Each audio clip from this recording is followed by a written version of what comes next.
Halo semua, kembali lagi pada pelajaran ekonomi bersama saya, Ega Fitri. Hari ini kita akan belajar tentang terbentuknya keseimbangan harga dan juga struktur pasar. Materi ini akan dibagi menjadi 5 subbab, di mana kita akan belajar tentang permintaan, penawaran, harga keseimbangan, elastisitas, dan yang terakhir ada pasar. Nah, langsung aja. Yang pertama, kita akan mempelajari tentang permintaan. Secara sederhana, permintaan dapat diartikan sebagai jumlah barang yang diminta pada berbagai tingkat harga. Namun, secara lebih lengkapnya, permintaan adalah jumlah barang atau jasa yang rela dan mampu dibeli oleh konsumen atau pelanggan pada berbagai kemungkinan harga selama periode tertentu, dengan asumsi faktor-faktor lainnya itu dianggap tetap. Dalam pelaksanaannya, terdapat berbagai faktor yang dapat mempengaruhi permintaan.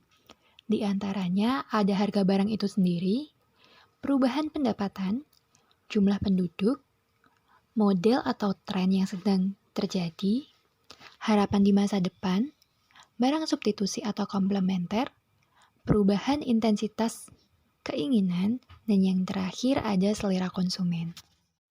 Nah, selanjutnya kita akan belajar tentang fungsi permintaan, di mana rumus yang digunakan seperti yang tertampil di layar, yaitu P min P1 dibagi dengan P2 min P1 sama dengan Q min Q1 dibagi Q2 min Q1, di mana P1 itu menggambarkan harga mula-mula, P2 menggambarkan harga setelah perubahan, Q1 menggambarkan jumlah awal yang diminta, dan Q2 adalah jumlah yang diminta setelah perubahan harga yang terjadi.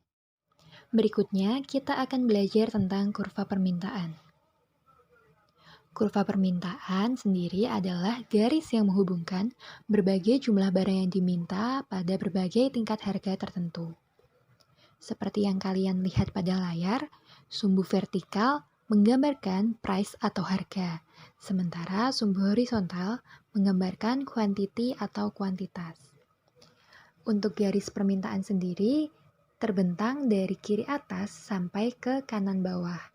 Hal ini sesuai dengan bunyi hukum permintaan, yaitu semakin rendah harga suatu barang, maka akan semakin banyak jumlah barang yang diminta.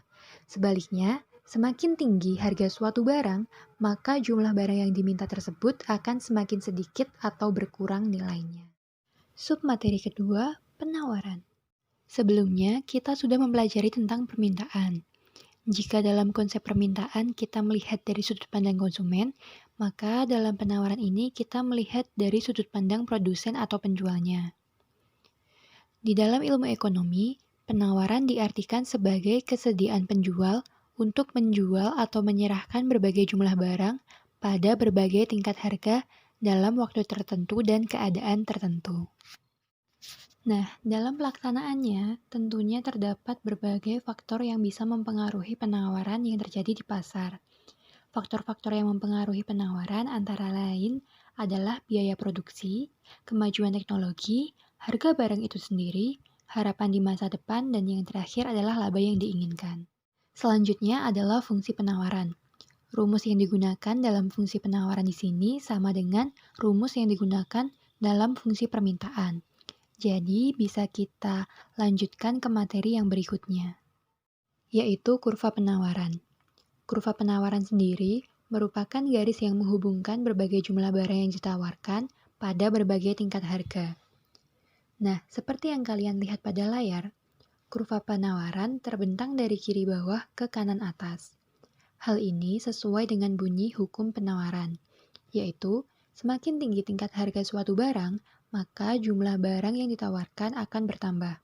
Sebaliknya, semakin turun tingkat harga barang atau jasa, maka jumlah barang yang ditawarkan akan berkurang. Submateri ketiga, harga keseimbangan.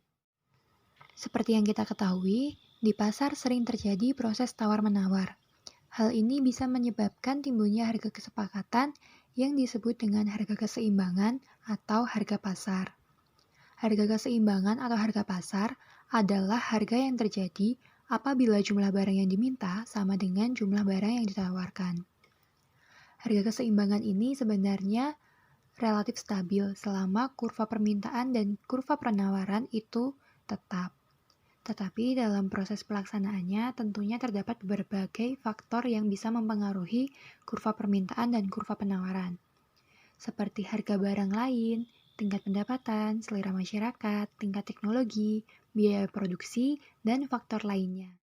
Untuk mencari harga keseimbangan suatu pasar, kita bisa menggunakan rumus sebagai berikut, yaitu HI-D sama dengan HI-S, atau dengan rumus PD sama dengan PS, di mana HI-D dan PD menggambarkan jumlah barang yang diminta, sementara HI-S dan PS menggambarkan jumlah barang yang ditawarkan. Submateri keempat, elastisitas harga. Secara sederhana, elastisitas dapat diartikan sebagai derajat kepekaan suatu gejala ekonomi terhadap perubahan gejala ekonomi lain. Pengertian lain dari elastisitas dapat diartikan sebagai tingkat kepekaan perubahan kuantitas suatu barang yang disebabkan oleh adanya perubahan faktor-faktor lain. Ukuran yang dipakai untuk mengukur derajat kepekaan itu menggunakan rasio atau perbandingan persentase perubahan kuantitas barang yang diminta atau barang yang ditawarkan dengan persentase perubahan faktor-faktor yang menyebabkan kuantitas barang itu berubah. Untuk menghitung elastisitas, kita bisa menggunakan dua rumus seperti yang tertampil di layar. Yang pertama, kita menggunakan rumus delta Q dibagi dengan delta P dikali P dibagi Q. Atau bisa menggunakan rumus persentase delta Q dibagi dengan persentase delta P. Delta Q di sini menjelaskan tentang selisih Q baru dengan Q mula-mula. Kemudian yang delta P adalah selisih P baru dengan P mula-mula atau P awal. Setelah kita belajar menghitung koefisien elastisitas, kita dapat membagi elastisitas menjadi berbagai jenis. Yang pertama ada elastis. Keadaan ini terjadi ketika permintaan dan penawaran koefisiennya itu lebih dari 1. Contohnya adalah barang-barang mewah. Yang kedua ada inelastis. Keadaan ini terjadi ketika permintaan dan penawaran koefisiennya kurang dari 1. Contohnya adalah kebutuhan primer atau pokok. Nah, yang ketiga ada uniter. Keadaan ini terjadi ketika koefisiennya sama dengan 1. Contohnya adalah barang-barang sekunder. Yang keempat ada elastis sempurna. Elastis sempurna yaitu ketika permintaan dan penawaran koefisiennya tak terhingga. Contohnya adalah kebutuhan dunia seperti gandum. Nah, yang terakhir ada inelastis sempurna. Inelastis sempurna ini ketika permintaan dan penawaran koefisiennya sama dengan 0. Contohnya adalah kebutuhan akan tanah, air minum, dan lain sebagainya. Submateri kelima, pasar. Dalam arti ekonomi, pasar sering diartikan sebagai tempat bertemunya penjual dan pembeli untuk melakukan transaksi jual-beli. Nah, dalam konsep tradisional, pasar diartikan sebagai tempat bertemunya penjual dan pembeli sehingga menimbulkan suatu transaksi saja. Sementara, dalam konsep modern pasar, itu diartikan sebagai tempat bertemunya kekuatan penjual dan kekuatan pembeli sehingga menimbulkan transaksi. Bertemunya penjual dan pembeli tidak langsung secara fisik, tetapi menggunakan berbagai media komunikasi. Nah, interaksi antara penjual dan pembeli inilah yang nantinya akan membentuk harga yang kita sebut dengan harga pasar.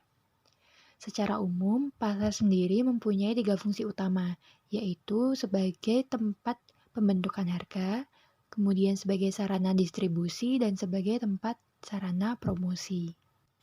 Nah, dilihat dari strukturnya, pasar ini dibagi menjadi 2. Yang pertama ada pasar persaingan sempurna. Pasar persaingan sempurna diartikan sebagai pasar dengan jumlah penjual dan pembeli yang sangat banyak, sehingga tidak ada satupun penjual atau pembeli yang bisa mempengaruhi harga. Yang kedua adalah pasar persaingan tidak sempurna. Pasar persaingan tidak sempurna sering diartikan sebagai pasar dengan jumlah penjual dan pembeli yang banyak, tetapi dalam pasar tersebut ada satu atau beberapa penjual yang dominan, sehingga penjual yang dominan tersebut bisa mempengaruhi harga, atau dalam pasar itu ada satu atau beberapa pembeli yang bisa mempengaruhi harga. Nah, untuk pasar persaingan tidak sempurna, itu dibagi lagi menjadi 3. Yang pertama ada monopoli, yang kedua oligopoli, dan yang terakhir adalah monopolistik. Nah, itu tadi video pembelajaran mengenai materi, terbentuknya keseimbangan harga dan juga struktur pasar. Terima kasih sudah menonton video ini. Semoga bisa bermanfaat bagi teman-teman semua. Sampai jumpa pada video pembelajaran selanjutnya ya.